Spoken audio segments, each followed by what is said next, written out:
Okay, so yesterday we went over translations and reflections, which were both rigid transformations, which means they produce a congruent figure. Rotations are also a rigid transformation, which means they are a congruent figure when you're done.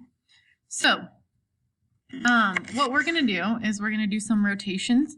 Most of the time, for our purposes, we'll do most of our rotations about the origin, which if this was a graph, that would be the origin, and that's the point we're going to rotate about. And so that shape is going to stay the same distance from the point of rotation always. Okay, so we're going to do a 90 degrees clockwise rotation of BC. So this is segment BC. And we are going to rotate this 90 degrees clockwise, so in the direction the hands on the clock go, of around the point O, or about O. We say about when we're talking about rotations. So 90 degrees is a quarter turn. Oops, sorry, a quarter, not a half. And so that's like 1/4 of the way around. So this is going to end up right here and become DE. Segment DE is where BC would land if we rotated it 90 degrees clockwise about O. So now we're going to do a 90 degrees counterclockwise rotation of QL. So that's this segment here about O. So counterclockwise is the opposite direction. So we're going to go the opposite way the hands on the clock turn. So this way. And so we're going to do 90 degrees, so a quarter turn counterclockwise, which is going to end us up right here for KP. Okay? And then 180 degrees is a half turn, and there is no direction stated because when we're doing a 180 degree rotation, it doesn't matter which way we go because a half turn is a half turn. Okay, so we're going to take this triangle here, DEF, so this guy right here, we're going to rotate it halfway around. So really what that's like is if we turn this whole thing upside down, rotate it this way. I don't want to say turn though because we're rotating it and it ends up over here. And the order matters here, okay? So F, if we rotate it halfway around the circle, is B. So those need to be in the same spot. E, if we rotate it halfway around, is A. And D is H. So since D is first and D and H are corresponding, it would be triangle H, A, B. And that order matters based on the corresponding parts. Okay. When we rotate on the coordinate plane, it's really nice because we usually, again, rotate about the origin. So we're going to plot point P. So we're going to go -2 and then -3. And this is going to be point P. So think about if we rotate it 180 degrees, where that's going to end up. So 1/4 turn would put us right here. And then another quarter turn would put us right here. So this is P prime. And the point P prime is 2, 3. So if we write a rule, 2 and 3 become, -2 and -3 become positive and positive. So the signs change. So even though it's counterintuitive, if the original point is x comma y, we say -x and -y. Because that means the signs are switching. So if it's negative, it becomes positive. If it's positive, it becomes negative. This is always the rule for a 180 degree rotation. Okay, you can always figure it out and you can always write it, but if you can remember that -x, -y is the rule for a 180 degree rotation, that would be pretty beneficial for you. Okay?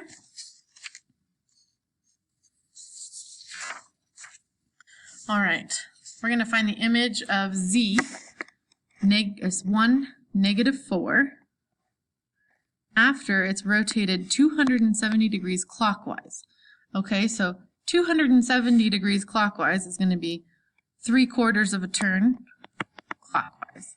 So it'll go 1/4, 2/4, and then 3/4. So it's this point here. So if this is Z, then this is Z prime. Okay, and this new point here is 4, 1. Okay, and 270 degrees clockwise is the same as 90 degrees counterclockwise. And so if you can figure that difference out, then you can go ahead and use that trick. But again, if you can't, that's okay. The rule for a 270 degrees clockwise rotation. Well, let's look at the difference in these points. I'm going to write this up here so we can compare a little easier. Okay, so our original 1, well, it looks like there's still a 1 there, but instead of being in the X's spot, it's now in the Y spot. So the X becomes the Y. And then this -4 becomes a +4, and then from being the Y to being the X. So it's going to be negative whatever Y was, so changing the sign, and then comma X. And so that is the rule. The rules for rotations are a little tougher than reflections and translations. Okay, I would like you to try this on your own if you can. Graph the point P at -5 and +3. Okay, so this is point P. And then I want you to use that as the pre-image for each of these. So I want you to first take P and translate it x + 4 and y - 1 and label that point Q.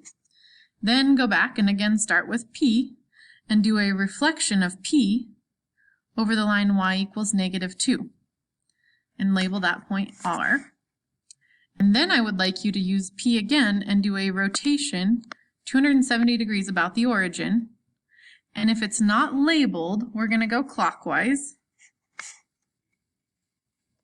today. And I will specify that if it's not labeled. So we're going to go 270 degrees clockwise about the origin from the original point P and label that point S.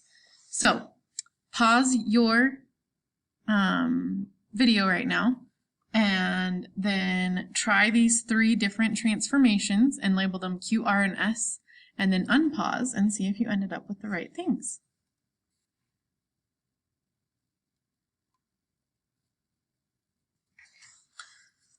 Okay, once you've performed those 3 different transformations and gotten points Q, R, and S, this is where they should be. Q should be at -1, 2. R should be at -5, -7. And S should be at -3, -5. Please let me know if you have questions on any of those. All right, let's move on and try another one.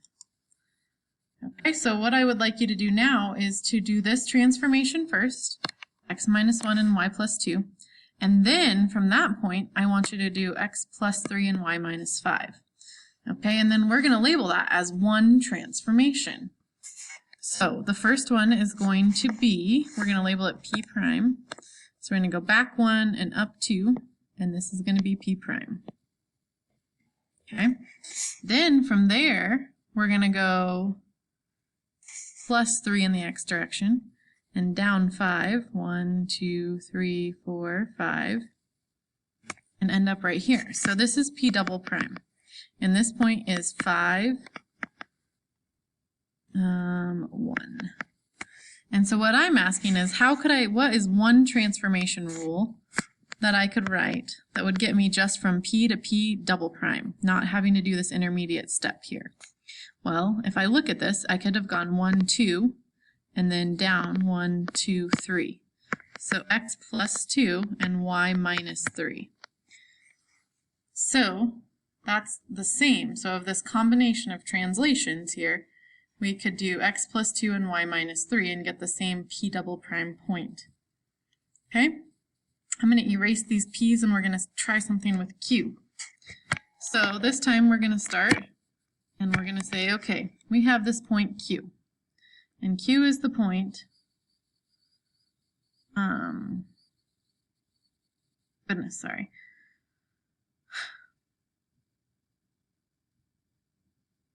We're going to call this point Q. I'm going to tell you. We're going to take P, which is 3, 4. So 3, 4, this is point P. And we're going to take that and we're going to do this first transformation of x + 1 and y + 4. And we're going to call this point Q. So 1 and then 1, 2, 3, 4, and this is point Q. And then we're going to reflect point Q over the line x = -3. I had a lot of questions on this yesterday. X = -3, we go to the x-axis, and count back 1, 2, 3, and it is the vertical line where x equals -3. Okay, that is the line that we're going to reflect over. And so to reflect that and to get q prime, we're going to count how many spaces away point Q is from the line of reflection. So we're going to count 1, 2, 3, 4, 5, 6, 7. And then we're going to go 1, 2, 3, 4, 5, 6, 7. And this is going to be point Q prime. Now I would like to know how I could go from P to Q prime with one translation, okay, or one transformation, which is going to be a translation in this case. So what are we doing to the x value and what are we doing to the y value? Well, we're going back 13 spaces in the x direction, and in the y direction, we're going up 4. Okay, so 3 minus 13. So this is q prime is at point -10, and then 4 plus 4 is 8. So the new point, our final point, q prime, is at point -10, 8. Okay, last one. I would like you to try this, and you're going to have to do 3 different transformations. You're first going to translate, then reflect, and then rotate, and I hope that you can then come up with the same x triple prime as I get. So I would label the first point x. After the translation, it'll be x prime. After the reflection, it'll be x double prime. And after the rotation, it'll be x triple prime. And I would like you to pause it and see if you can get the correct point for x triple prime, and then even come up with the rule to get from x to x triple prime. So pause your video right now.